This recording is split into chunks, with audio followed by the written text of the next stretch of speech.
की मिट्टी में किसी के बाप का हिंदुस्तान थोड़ी है, किसी बाप की दिल्ली थोड़ा ना।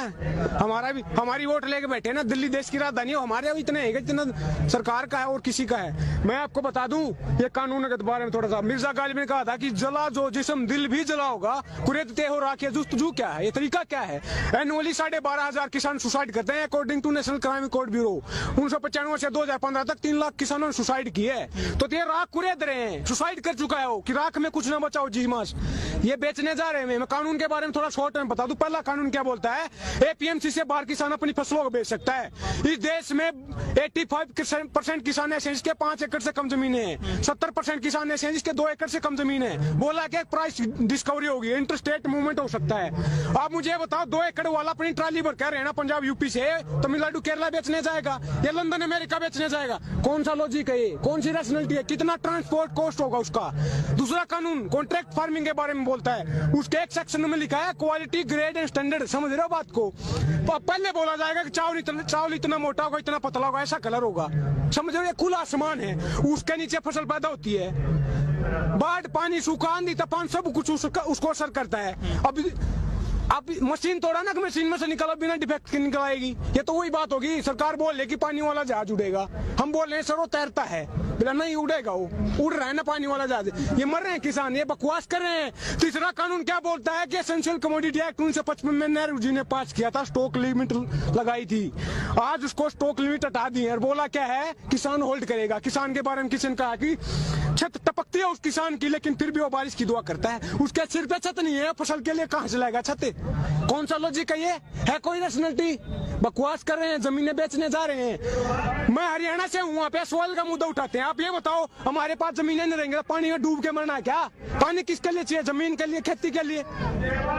आतंकवादी खालिस्तानी बोलते हैं। अगर हम आतंकवादी हैं तो आप हमारे बीच में ऐसे घूम सकते हो आतंकवादियों के बीच में? 70% देश की पॉपुलेशन एग्रीकल्चर पे डिपेंड करती है, तो 70% तो वैसे आतंकवादी हो गए। तो देशभक्त कौन है? आतंकवादी बताऊं मैं कौन है? साधु प्रज्ञा ठाकुर, जिसने 2008 में मालेगांव ब्लास्ट केस हुआ था, उसकी मेन एक्यूज्ड है। आतंकवाद के चार्ज हैं, वो पार्लियामेंट में बैठी है। समझ रहे हो? गोडसे जिंदाबाद के नारे बताए, हमें आतंकवादी बोल रहे हैं। आतंकवादी, एक बात और बोल दूं मैं, आतंकवादी अगर हमें बोल रहे हैं तो 60 के डिकेड से पहले इंडिया फूड सिक्योरिटी में इंडिपेंडेंट नहीं था, भूखे मरते थे हम। 62 में चाइना से वो हार गए, 64 में पैमाना, लाखों लोग मरे भूख से। जवान भी आ रहा था, किसान भी आ रहा था। लाल बहादुर शास्त्री जी ने नारा दिया, जय जवान जय किसान। 65 में ग्रीन रेवोल्यूशन आया। आज जो बफर स्टॉक के 9 में, इतनी मेहनत से हमने जमीन को सींचा था, बफर स्टॉक के 9 में खाने के लिए कम से कम होना चाहिए। 40 मिलियन टन क्या, वो दुगना हो चुका है आतंकवादियों की वजह से। देश पाला हमने, भूखे मरते थे, हमें आतंकवादी बोल रहे हैं। बीजेपी के एक सांसद हैं, वो कहते हैं किसान AK-47 लेके आ गए हैं। देखिए, ये सारे अनपढ़ हैं, गौमूत्र खाने वाले हैं, गोबर मूत्र खाने वाले। नत्था Singh and Prem Singh one and the same thing, सब एक से हैं। और रमेश बिदुड़ी बोल रहा है कि बड़ुए हैं, 500 रुपए खरीद के लाए हैं। पता उसको कोई बड़ुए हैं? अंधाता है देश को बड़ुए बोल रहे हैं। शर्म करो देशवासियों, अपनी आज नहीं उठा रहे यार। मिर्जा गालिब ने कहा, चमन में एक तिलक के रंगों से बात बनती है। हम ही हम है तो क्या हम है, तुम ही तुम हो तो क्या तुम हो। डेमोक्रेसी क्या होती है? Peoples government, government of the people, by the people, for the people. आज क्या हो रहा है? उल्टा हो रहा है, government of the capitalist, by the capitalist, for the capitalist. उद्योगपतियों को जमीनें बेच रहे हैं। लेकिन जो बड़े उद्योगपति हैं, अडानी और अंबानी, वो कह रहे हैं कि इस पूरे किसान आंदोलन में हमको घसीटा गया है। हम किसानों से ना जमीन लेते हैं डायरेक्ट, ना अन्न लेते हैं। क्या कर रहा है? बता रुको, 1991 में LPG के थ्रू इकोनॉमी को खोला था। क्या बोला था कि बाहर का इन्वेस्टमेंट आ गया, कंपनियां आएंगी, रोजगार मिलेगा, देश की ग्रोथ होगी, इकोनॉमी ग्रोथ होगी। आज उसका नतीजा ऑक्सफैम की रिपोर्ट आती है, 1% के पास देश का 60% धन है, देश के 10% के पास देश का 90% धन है। हम कहाँ हैं? हम कारखाने लगाएंगे? हम PhD करके आते हैं, BTech करके 10,000 की नौकरी देते हैं। 10,000 में ड्रेस नहीं आ रही, कपड़ा नहीं आता 10,000 में। मोदी जी कहते हैं पिंचर लगाने वाला भी रोजगार कर रहा है। क्या लगाने वाला? पिंचर जो लगाते हैं, पकौड़े चलो। हाँ, आत्मनिर्भर बना रहे ना, फिर ताली ताली बजवा रहे हैं। एक ही थाली के बैंगन है, बकवास कर रहे हैं। पार्लियामेंट में 43% क्रिमिनल बैठे हैं। ADR की रिपोर्ट बताती है, association for democratic reform. Kuldeep Sengar rapist, चिमेनन रेपिस्ट, साधु प्रज्ञा आतंकवादी, वैसे बैठे हो पार्लियामेंट में, कानून बैठे हो पार्लियामेंट में, कानून बना रहे हैं हमारा। अपराधी हमारा कानून बनाएंगे तो ऐसे बनेगा? कानून मर रहे हैं ना लोग। गुरु तो आसाराम थे, तो आप ही हो ना उन लोगों को। किसको? तो पे चुन लिया उस टाइम पे, पता थोड़ा ना था भाई क्या ये ऐसा करेंगे। दूसरी बात, चुनने वाली बात आपको गलत लगेगा, लेकिन हमारे देश में एजुकेशन इतनी ज्यादा है कि जैसे इलेक्शन आएगा कोई हिंदू बन जाएगा, कोई मुसलमान बन जाएगा, कोई ब्राह्मण बन जाएगा, कोई जाट, कोई गुर्जर, कोई दलित। ये जाति पाति के आधार पे वोट देते हैं। शर्म करो आप, शर्म की बात है ये, एजुकेशन नहीं है। इलेक्शन आएगा तब भी इनके साथ मिलेंगे। भगत हैं चिंटू पप्पू पिट्ठू बन के बैठे भाई साहब, ये समझने की बात है। डेमोक्रेसी क्या होती है? डायलॉग, डिबेट एंड डिसेंट, एसएमटी ही डेमोक्रेसी है। यूज करो उसका। तो चुनाव जो होता है क्या विकास को भूल जाते हैं या फिर जातिवादी को लेकर चुनाव? मैंने बोला ना, वही तो हो रहा है। जाति के आधार पे टिकट देंगे, फिर क्या बोलते हैं कि भाई ये जाट नेता है, ये उत्थान करेगा मेरा। दो आदमी जाति के आधार पे वोट लेके जाएगा तो फिर काम करेगा। आपको पता क्या है? वोटर भी तो जात के आधार पर वोट दे। जात के आधार पे, धर्म के आधार पे वोट दोगे तो मन की बात होगी। काम के आधार पर वोट दोगे तो काम की बात होगी।